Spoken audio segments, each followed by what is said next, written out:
Nenes i nens d'Arenys de Munt. La pandèmia ha fet canviar els hàbits de la societat.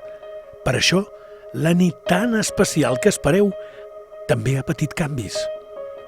Ara, un emissari molt estimat per vosaltres us dirigirà un missatge.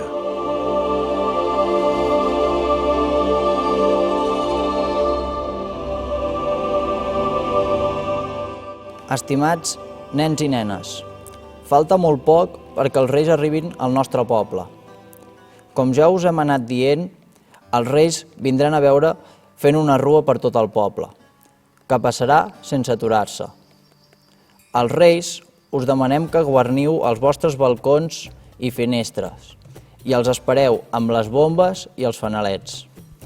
Aquest any podeu veure'ls des de casa. Només poden estar al carrer tots aquells que no vegin des dels balcons o finestres. Si encara no heu tirat la vostra carta a les bústies que trobareu per tot el poble, afanyeu-vos. Mentre els Reis passen pels carrers del poble, no us hi podeu acostar ni fer-los aturar. Aquest any no us hi podeu fer fotos ni entregar la carta en mà. Sigueu bons minyons i estigueu preparats. Fins aviat.